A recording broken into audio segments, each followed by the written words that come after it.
We're having more sort of failed states, I think. Sudan, where there are, I think, 11 million displaced people. Myanmar in Asia, which is turning into what Syria was, maybe still is. And you'll maybe get more of that because America's lost its appetite, as has the West, for intervention after Afghanistan, after Iraq. China is not ready for it. Russia does, but in a very destructive way through Wagner. So yeah, I think that some of that is already happening. Hello and welcome to the Americano Show. Today we are going to be talking about how Trump 2.0 might change the world in 2025 and beyond. Because on Tuesday, I'm sure many of you will have noticed, Donald Trump gave an extraordinary press conference at Mar-a-Lago, yet another extraordinary press conference at Mar-a-Lago, where he he reiterated his desire to annex Greenland, Canada, to take back control of the Panama Canal, and also threatened Hamas that all hell will break loose if its Israeli hostages are not returned before his inauguration. That all hell must be paid if they don't release the hostages. You know what that means, don't you? Well, do I have to define it for you? Look, all hell will break out. If those hostages aren't back, I don't want to hurt your negotiation. If they're not back by the time I get into office, all hell will break out in the Middle East. And it will not be good for Hamas, and it will not be good, frankly, for anyone. All hell will break out. I don't have to say anymore, but that's what it is. And they should have given them back a long time. They should have never taken them. There should have never been the attack of October 7th. People forget that. It was quite a striking moment in world politics, I would say. And I am delighted to be joined by Gideon Rachman of the Financial Times. The Financial Times' chief foreign correspondent. What is your actual title? Foreign affairs commentator, but foreign anyway, affairs. I can. A very important man. Exactly. A very important man. That's the key point. Yep. Gideon Rachman is a very important commentator in world affairs, and we are delighted to be joined by him here at the Spectator's office. Gideon, let's start with that press conference. What were your thoughts about it? Well, very much like Trump is back in the sense that it reminded me of what the first term was like, in the sense of these constant surprises. And what, did he really say that? But then the second thing was that really nobody had seen this coming. I mean, a lot of the discussion of Trump's foreign policy was before the election and during the election was, what will he do about Ukraine? What will he do about China? And how will he resolve the tension between, the neo-isolationists or restrainers who want to kind of pull America back, and the primacists, the Mitch McConnell school, who say, no, America, if anything, should be even more assertive in the world. Those were, we thought, the contours of the debate. And yet suddenly you've got the focus on America's immediate neighborhood with what sound like outlandish proposals. Greenland, well, he did talk about buying it in the first term, so maybe we should have seen that one coming. But retaking the Panama Canal, and Canada turning into the 51st state, these are extraordinary proposals. And the thing I didn't mention, of course, which is renaming the Gulf of Mexico the Gulf of America. Yeah. But as you say, these are regional concerns for America. Yeah. So it is America acting more like a conventional power in some ways, historically, concerned about its neighborhood. Yeah, it's kind of 19th century, really. It's saying we intend to dominate our region. We're going to forget about all this stuff about the rules-based order. It's going to be a power-based order. And in that sense, it's more sort of congenial to the Xi Jinping and Putin view of the world, which is we want to dominate our regions. That Putin wants to reestablish Russian influence in Eastern Europe. Xi wants to dominate East Asia. And America's saying, you know what, we're going to dominate our region. And he didn't actually talk in this particular context about Mexico, but you talk to people around Trump and they make very aggressive noises about Mexico, whether it's because of migration, because of drug production, etc. So you're going to see in America, if he sticks to this, that's really swinging the big stick in its neighborhood. Well, that gets us on to Trump's America as a revisionist power, which is what you wrote about in an excellent piece you wrote about for the FT recently. But before we get on to that, I just want to ask you a bit about this idea that I've been reading a little bit about in recent days, which is something Dan Hannan suggested on Twitter to Elon Musk, a.k.a. the First Buddy, that America, Canada, Britain, Australia, New Zealand could form a sort of free trade Anglosphere alliance with a military element to it. And Elon Musk replied, "Good idea." Have you? Do you sense this is is this a sort of Brexiteer fancy? Well, it's an old idea. I mean, I remember once discussing this in the 1990s with a former owner of the Spectator, Conrad Black, who was pushing the whole idea of the Anglosphere.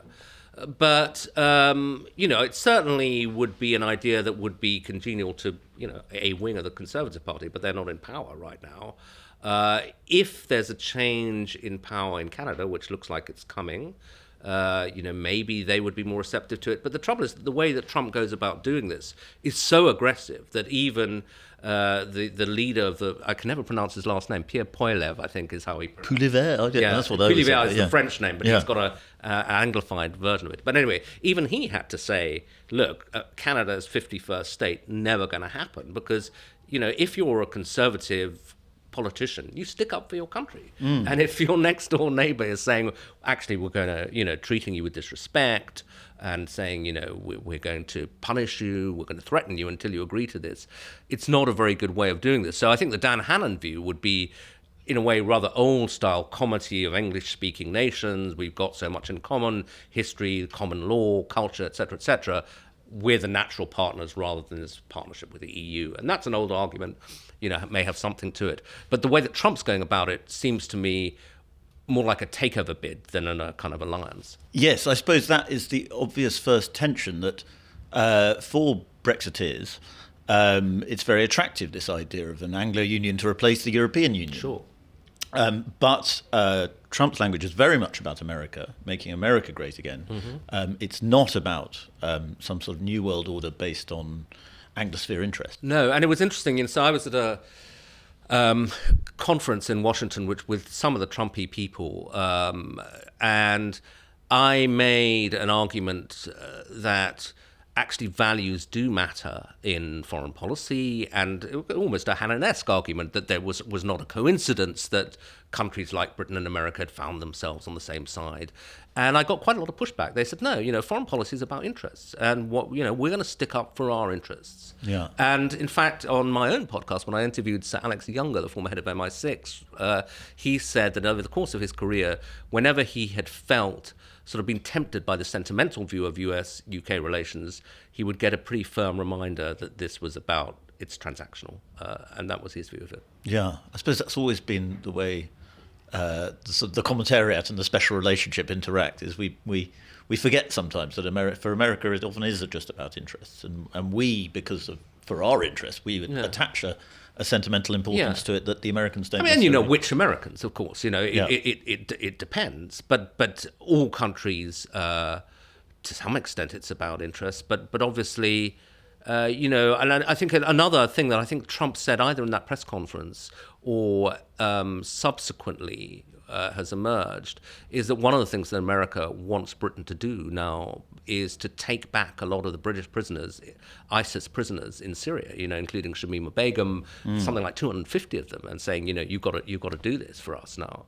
Again, that would be incredibly difficult for a British government to do.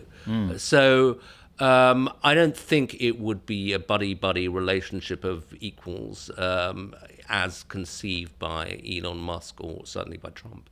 And do you get any impression that Musk and Trump are talking about Britain as part of their sort of international plans? Because certainly Musk's, strange to a lot of people, preoccupation with Britain in the recent days suggests, he's even tweeted a pinned tweet at 7 a.m. on the same day as the Trump press conference. Should America liberate Britain from its tyrannical government? Yes, that doesn't sound very friendly to me, but Musk's. If I were the British government, I'm sure they are extremely concerned about this. But they have to think very carefully about how you deal with it, and it's partly because we don't know whether Musk is speaking for himself or speaking for Trump, and the question, it would in a way be very good politics, I think, for Keir Starmer to take on Musk. I stand up for Britain, this foreign billionaire, who is he, etc. And maybe he'll do that. But if he does, he's got to think, am I antagonizing the entire United States, the incoming government? What am I putting at risk if I do that? And I think that the other thing is, well, what are Musk's intentions? And is he further right, actually, even than Trump, when he backs the AfD, for example, which he's doing this week? When even reform is too moderate for him, and he's saying, actually, Tommy Robinson's the guy I'm interested in. At what point does that become a threat to, our democracy?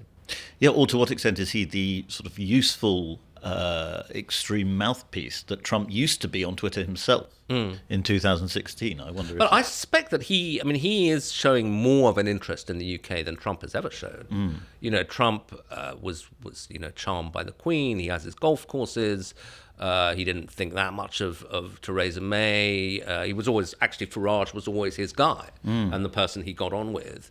But one felt that, he was sort of mildly well-disposed to some elements of British politics, but it wasn't front and center for him. Yeah. Whereas I think for Musk, for whatever reason, it's his obsession of the day. Now, if I were the Brits, I would hope that there's so much on Musk's plate, that eventually his interests will move off. Yeah. But if he's really intent on, as he sees it, winning the battle for Western civilization by changing the politics of Europe, Britain being part of it, Germany part of it, well, then, that really is a challenge. Indeed. And it seems to be Trump and Musk both think of Britain as the motherland, and so it is quite important to them. But we, being British ourselves, are getting we're talking too much about Britain because we should be talking about the world. Yeah. Because that's, after all, what Donald Trump seems to be talking about. And in this fascinating piece I mentioned earlier, you talk about America under Trump becoming a revisionist power, just as China and Russia are revisionist powers. Can you unpack a little bit of what you mean? And you say it's puzzling on America's. Yeah.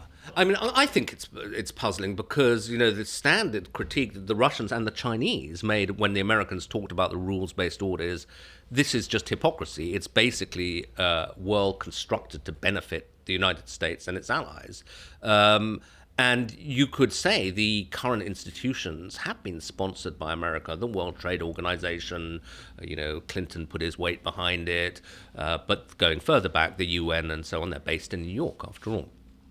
And yet, here you have a US president saying, the world as currently working works very badly for America, and we're going to overturn the apple cart, and most obviously on trade. We're going to impose tariffs on everybody, but particularly on China, but potentially a 10 to 20% tariff on the whole world. And again, you'd say, well, hang on, what exactly is your problem? America is the world's largest economy. It's been growing faster than everybody else. It's currently growing almost as fast as China, a much poorer country. It dominates tech, it dominates finance. So to what extent is it working so badly for the United States? That's why, in some respects, I find it puzzling. And yet, it clearly is a proposition that Trump was able to sell to the American electorate. And now he's in power, he's going to try and reorder the world, kind of rip up a lot of the old institutions, particularly on trade, but also, and potentially threateningly for America's allies, the relationship with US allies who he continually portrays as kind of freeloading on America, American security guarantees in Europe, but also in Asia. He said similar things about Japan, about South Korea. Now, you could have a fairly kind of benign view of that, where he's saying, actually, he's telling us to do what we need to do anyway, which is increase defense spending. America spends something like 3.5%, but most European countries, Britain's at 2.3, France is at 2, the Netherlands at 2, Poland's at 4.7, but they've got Russia right next door to them. And so we need to increase this spending. But if there's a more aggressive still version of that, where Trump actually says, you know what, in the end, I'm not really interested in defending Europe in the way that America used to. This is a commitment that's now outdated, dates back to, the 1950s. The world's moved on. We're going to concentrate on Panama and Greenland and our interests in, above all, blocking China. Then it's a really different set of questions for Europeans, particularly if it's combined with what looks like intervention in our domestic politics. I see your point as your argument as to why it's puzzling in one sense. However, it also seems to me that it's a very natural response to the revisionist ambitions of China. Because after all, what Trump world will say is that there is supposed to be this international rules-based order, but for a long time China has been taking great advantage of it and growing, not playing by the rules at all, and actually this could soon be the world's dominant superpower.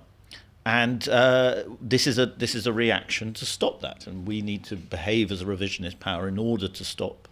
Indeed, I mean, and if the revisionism were kind of reserved for China, so we're going to bang this tariff on China, and if it means kind of reneging on the WTO, don't care.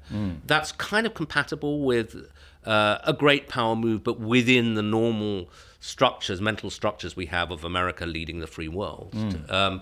But if he's simultaneously whacking Germany, the EU, Britain, etc., then that's a bit more puzzling. But we don't yet know how that's going to play out, and there are competing forces within, around for Trump's ear, and probably voices, in his own head about which direction to go. I think he's an improviser with some very strong instincts.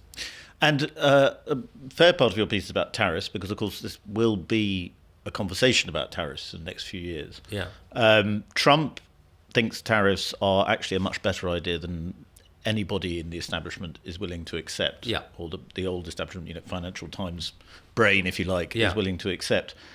Do you ever think maybe sometimes he has a point? If you enjoy what we do here at Spectator TV, then why not subscribe to the magazine as well? If you subscribe today, you'll get 12 weeks for just £12, plus a free £20 John Lewis and Waitrose gift card. You can sign up at spectator.co.uk/TV offer.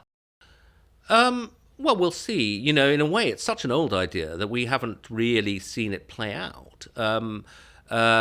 I think I spent too many years being indoctrinated The Economist to go that far. So no, I don't think it's a good idea. But I think that America can probably weather it better than, say, the UK, because America's a huge economy. So autarky is... high tariff walls are possibly more workable for the United States. They're self-sufficient in energy, the world's largest energy producers. They produce most of their own food, etc. But they are vulnerable in certain areas. They're trying to remedy their dependence on Taiwanese semiconductors, but they need them. And there are other things that they will need. But also, I think it does raise prices. There is, you can see the markets already beginning to think maybe we're going to have a new era of inflation in the United States. And I think over time it makes you less efficient. And I thought it was very interesting, actually. We're all looking at the Musk-Trump relationship and are there tensions in there. When Milei of Argentina said he was going to slash tariffs, Musk tweeted, "Great idea." Yeah. So, is that a commentary on what Trump is planning? Yes, I suppose the hope always, in many ways, with Trump and tariffs is that it's a negotiating tactic.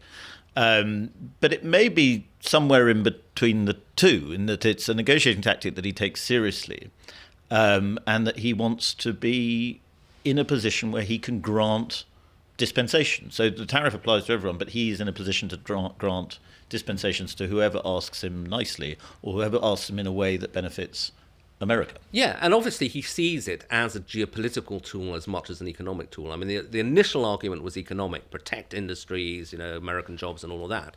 But it just in recent days, when he was asked, well, would you attack Canada? He said, oh, no, but we'll use tariffs to put pressure on them. Yeah. And he said the same about Denmark. We'll use tariffs to put pressure on them. Now, tariffs, there is meant to be a legal structure behind them. You can't, I think, turn them on and off like a tap quite in that way. But sure, he's going to use them as a kind of cudgel, I think. But I also think there is a danger, then a geopolitical danger for America in that you begin to alienate allies. And also you look totally unreliable. So countries will, the BRICS, for example, are expanding. Indonesia joined this week. The EU's just signed a big trade deal with Mercosur, which is collectively the EU and Mercosur is about 20% of the world economy, 25%. And I think the biggest risk is there are voices in the EU saying, you know what, maybe we should make a deal with China. And I think a lot of what Biden was trying to do and quite successfully, was to work on allies to get them to take an American line on China. And so you had von der Leyen talking about de-risking from China and so on. But if Trump punches the Europeans too hard in the face, there'll be voices, there already are voices saying, well, let's just do a deal with the Chinese. We need Chinese EVs and solar panels if we're going to get anywhere on the clean technology transition. The Chinese EVs are cheaper, actually, than Teslas. Let's go for it and get them to build factories in Europe. So I think that is, and if I were the Europeans and you're looking, wow, Trump's looking quite threatening towards us, we need leverage, you play the China. Well, upsetting or not upsetting allies brings us neatly onto Ukraine, which will be a very big issue early on for the Trump administration. There was a sort of, when the Ukraine war started and the Western response happened, there was quite a lot of hope that the West was galvanized now, militarily, and quite a lot of hawkish excitement, I'd say, about that. I think a lot of that has gone now. Yeah. And the question then is, does actually the world want Donald Trump to negotiate a peace? And perhaps commentators can blame him for rewarding Putin's aggression. But really, it's what everybody knows has to happen. To some extent. Look, I mean, I think that, everybody should want peace. This is a war that's cost 1 million casualties, Russian and Ukrainian dead and wounded. I certainly don't resent his ambition to do that. The question is on what terms. I think the fear in Ukraine and in parts of Europe is that if it's a kind of peace that's sort of stop for now, and no guarantees for Ukraine that Russia would be back within a couple of years as they were back after the Crimean annexation. But, we don't know. Maybe you could just freeze it in place, and that wouldn't be a great result, but it would be better than... I think the vision of a Ukrainian victory, of Russia falling apart, which was this sort of real hawkish hope, and those hopes were probably at their peak when Prigozhin's rebellion was on, and people thought, wow, Putin might actually be toppled and a whole new future for Russia. I think that doesn't look likely anymore. And so to that extent, there is some convergence between where the Biden administration was moving and where Trump is moving. Even the Biden people were saying, we're hoping for a negotiation next year. But I think there are two big questions about it. First, I think the Biden people, although they hadn't resolved how to do this, did take seriously the idea that Ukraine needed some kind of security guarantee, whether it was NATO, whether it was European, whether it was simply stuffing Ukraine with weapons so that they could fight back next time. That was something they were thinking about. It's not clear to me that Trump does take that bit of it that seriously. But then I think probably the biggest flaw is it's not clear that Russia's interested. Russia may decide that Ukraine is slowly losing, and if they keep going, they can get what they were after initially.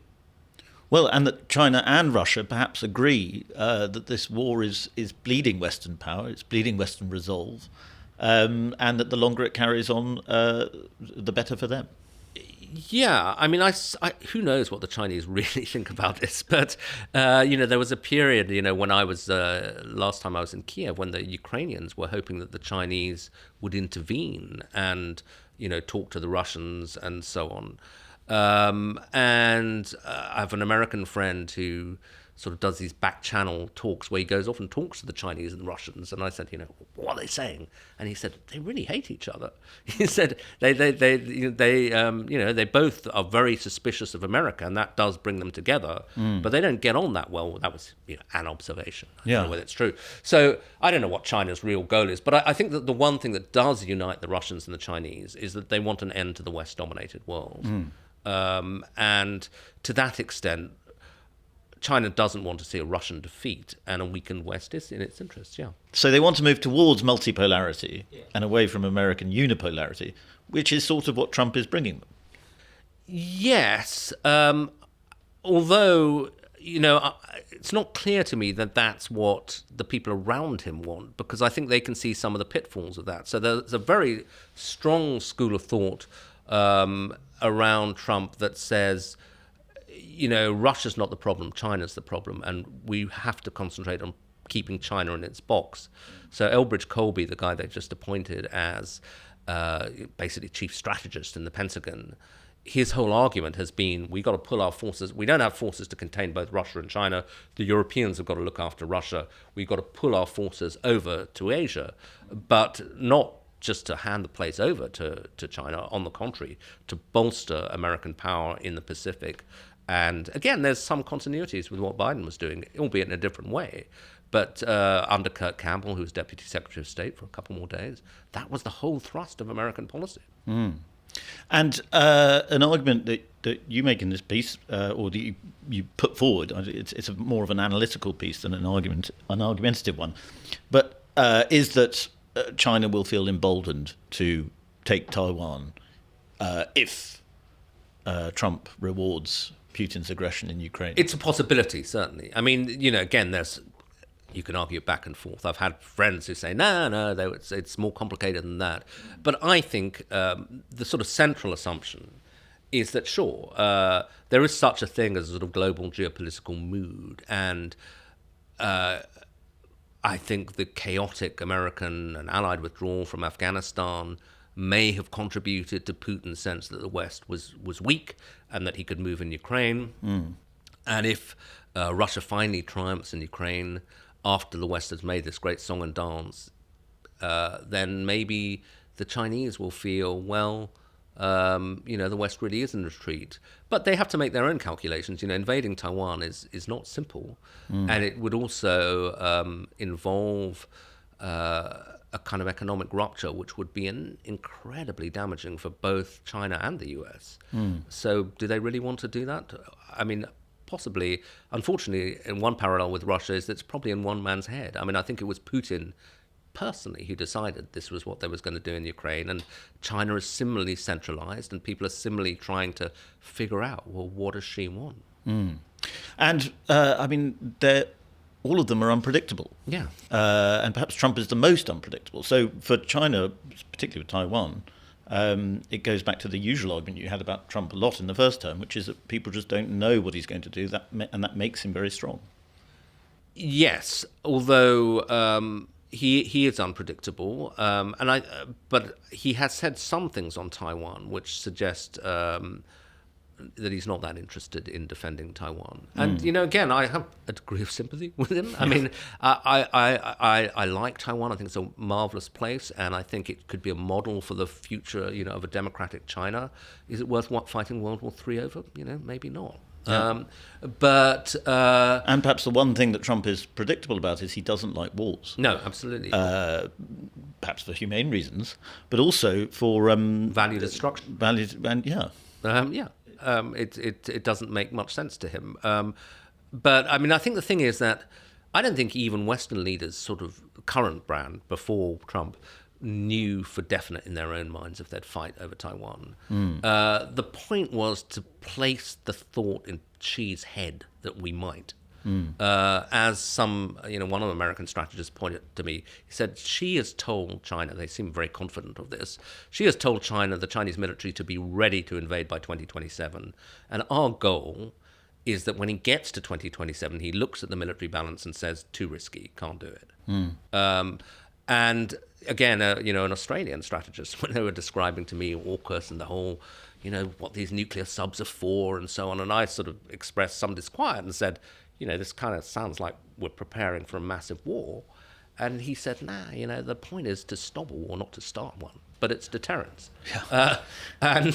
And whether Trump's kind of erratic statements increase deterrence or decrease them, I don't know. Well, in your piece, you say there's sort of you outline 5 possible scenarios of what America First foreign policy might mean for the world. And they are, if I can read them out, they are, and I'm going to ask you to go through them. They are, 1, new great power bargain. Yep. How would that pan out? So that's some of what we've been talking about, where Trump says, you know what, actually, we're not going to try to be the unipolar power. We're going to give you a sphere of influence to some degree. Russia can dominate Eastern Europe. China will be more influential. But in return, I want something. And what would that thing be? Well, it would be peace, but it would also maybe be a much more kind of beneficial economic relationship with China, where they agreed to sort of buy huge amounts of American soybeans, maybe give concessions to American companies such as Tesla, who already actually operate a big plant in China. So that would be the kind of bargain where Trump uses threats as leverage, but there's a kind of an understanding with Putin and Xi. And there's some sense that, Trump often speaks of them as peers that he respects, that he has that at the back of his mind. And the big loser in that, it seems to me, would be Europe. Europe is not one of those great powers that is in the bargaining there. No, I think Europe would be a loser, and also potentially Japan, South Korea. If it's basically middle powers that get squeezed in that sort of great power bargain. But the trouble is it's easier to describe than to implement, because each of these countries would have a slightly different view of, what their sphere of influence would be. And at a certain stage, the Americans might say, well, no, we didn't mean that. For example, Chinese domination of Taiwan.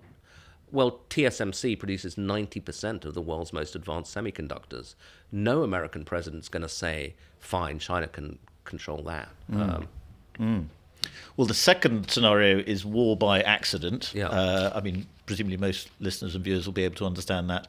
But, what would be the immediate trigger for that view? Well, I suppose it's an extension of what I'm talking about, that they think they're reaching a great power bargain, that Trump's, but that Trump's, the America's behavior is misinterpreted, that the Russians and the Chinese think they're being given a green light to do what they want.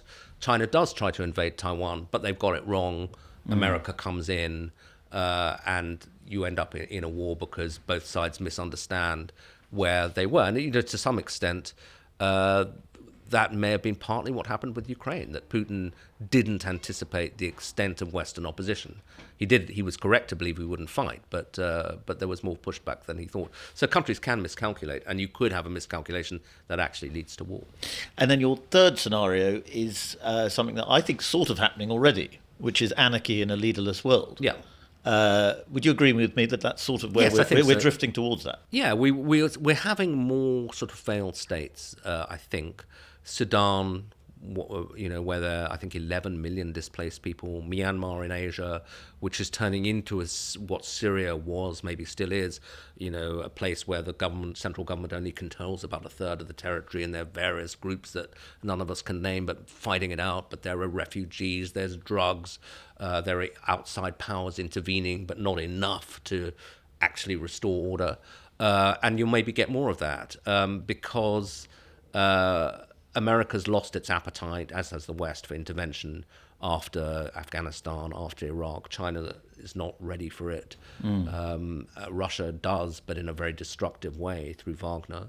I think that some of that is already happening. And then your fourth one strikes me as dreamy slightly, globalization without America, because this would be the kind of brick hope that developing powers will be strong enough to have a sort of global economy without America controlling it.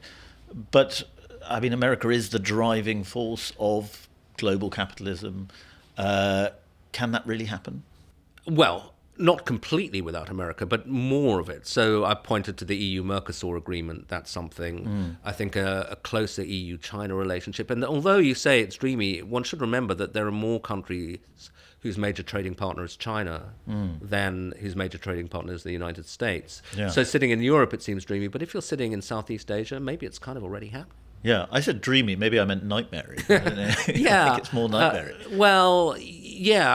I think that it's nightmare if it's accompanied by an expansion of Chinese geopolitical and Russian geopolitical influence.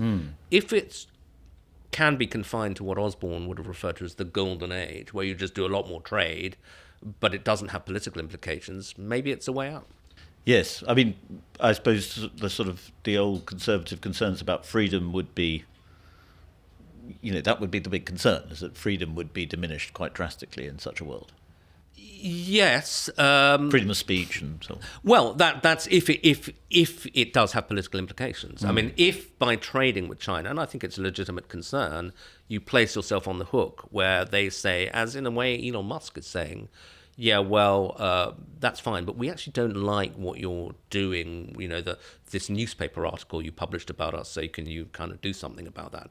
Then that is very concerning. But if you stop short of that, but you just have an expansion of trade, then it does mean that you're not going to push back against China about human rights inside China. But we don't do that much of it anyway. But maybe you expand economic relations with that. But I think the problem with that is, for certainly for Britain, maybe less for Asian countries, is that I don't think America would take it lying down. They wouldn't say, well, fine. They would get quite shirty about it. Yes, yeah. Which brings us to the last scenario, which is America, dreamy for some, nightmare for others. America first succeeds. Yeah. What do you think the likelihood of that is? I mean, I suppose the argument there would be America really is in the bully pulpit. Yeah. America first can change the world to its own liking. They have enormous power tools, no doubt about it. They've got the world's reserve currency. They're the world's leaders in tech. And they are the world's predominant military power and basically underpin the security arrangements of both Europe and Asia. And one of the reasons European countries, maybe the primary reasons European countries don't turn around and say something very rude to Donald Trump is they're acutely conscious of their continuing dependence on American security guarantees. So, he might be able to get a lot of what he wanted through, Biden attempted to do it through sweet-talking allies and saying, this is what the way we're going to counterbalance China is by rebuilding alliances. But Trump is going to say, we don't have time for these kinds of conversations. We're going to decide what we want to do, and you're going to come along with us. And maybe it'll work for a while. If it did succeed, would you think that the liberal world order had ended? It depends what's accompanied by it. But if it's if you have the collapse of NATO, the collapse of the World Trade Organization, and the US actively intervening in the elections of fellow democracies, then yes, I would. But if it checks the ascent of China, if it means freedom of speech is protected, if it means that economies can thrive, Trump is pro-business, why would it be bad news? Well, I don't think it's great if the world's richest man, who's also a close ally of the US president, is calling for the overthrow of the British government. Even China doesn't do that. Are we looking at the wrong place, in terms of us as a self-respecting democracy? Well, he noticeably doesn't do it about China, of course. Absolutely. Elon Musk, which does tell you quite a lot, I think. But I think for a lot of Republicans, they would regard America First succeeding as a chance to save the world from a kind of descent into this anarchy that we were talking about, that is benefiting, or that has benefited, authoritarian states, revisionist powers, and tyranny. Yeah, except that we're at a balanced.